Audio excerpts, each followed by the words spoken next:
شروع کرتا ہوں اللہ کے نام سے جو بڑا مہربان اور نہایت رحم والا ہے۔ اس چینل کو ضرور سبسکرائب کریں۔ شکریہ۔ آج کے دور کا انسان کئی بیماریوں میں مبتلا نظر آتا ہے۔ ناقص، خراب، ملاوٹ شدہ اور غیر متوازن غذا کے استعمال سے معدے اور بد ہضمی کا مسئلہ آج عام ہے، اور اس پر مزید نقصان یہ کرتے ہیں کہ سنی سنائی باتوں اور نسخوں پر عمل کر کے خود سے ہی دوا شروع کر دیتے ہیں۔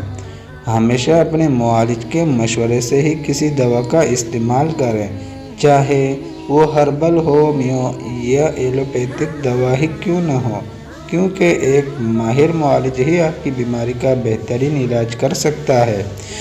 آج کا نوجوان معدے کے مسائل سے دوچار ہے، اس لیے میں اس موضوع کو چنا ہے۔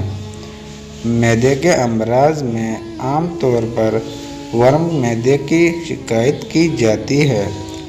نظام ہضم کی خرابی، گیس، اپھارا، بھوک کا نہ لگنا اور معدے کا السر نمایاں بیماریاں ہیں۔ اگر یہ مسئلہ پیدا ہو جائے تو پھر معدے میں درد ہونا، متلی کے آنا اور معدے کی جلن جیسی تکالیف ہوتی ہیں۔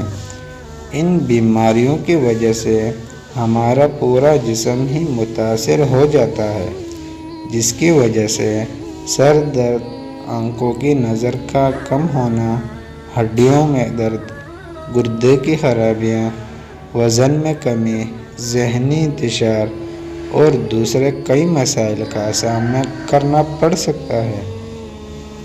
اس لیے اپنے معدے کو تندرست رکھنے کے لیے تازہ سبزیوں اور پھلوں کا انتخاب کریں اور باہر کے کھانوں سے مکمل اجتناب کریں، کیونکہ معدے کا ورم، درد یا السر فاسٹ فوڈز کا زیادہ استعمال کرنا ہی ہے۔ اس کے علاوہ سگریٹ نوشی اور شراب نوشی بھی معدے کی بیماریوں کی وجہ ہوتے ہیں۔ ان سے بھی ہمیں مکمل پرہیز رکھنے کی ضرورت ہے۔ کھانا ہمیشہ وقت پر ہی کھائیں۔ بے وقت کا کھانا بھی معدے کے مسائل پیدا کرتا ہے۔ صدمہ، غم اور تفکرات بھی معدے کی کمزوری کا سبب بنتے ہیں۔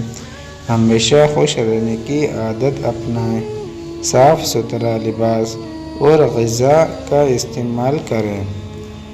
علاج: اگر بھوک نہ لگتی ہو تو 10 گرام اجوائن، 5 گرام کالا نمک اور 1 گرام بینگ لے کر سفوف بنا لیں اور بوقت ضرورت 1 گرام استعمال کریں۔ بھوک کھل کر لگے گی۔ پودینے کی چٹنی کا روزانہ بھی استعمال بد ہضمی اور بھوک کی کمی کو دور کرتا ہے۔ لیموں کا رس، کالی مرچ اور کالا نمک ملا کر پینے سے بھی بھوک لگنا شروع ہو جاتی ہے اور بد ہضمی سے بھی نجات مل جاتی ہے۔ ٹماٹر پر کالی مرچ چھڑک کر استعمال کرنے سے بھی بد ہضمی نہیں ہوتی اور کھانا جلد ہضم ہو جاتا ہے۔ پیاز پر نمک ڈال کر اچھی طرح مکس کر لیں اور کھانے کے ساتھ بطور سلاد استعمال کریں۔ اس سے نہ صرف کھانا جلد ہضم ہو جاتا ہے بلکہ بھوک بھی لگتی ہے اور قبض نہیں ہوتی۔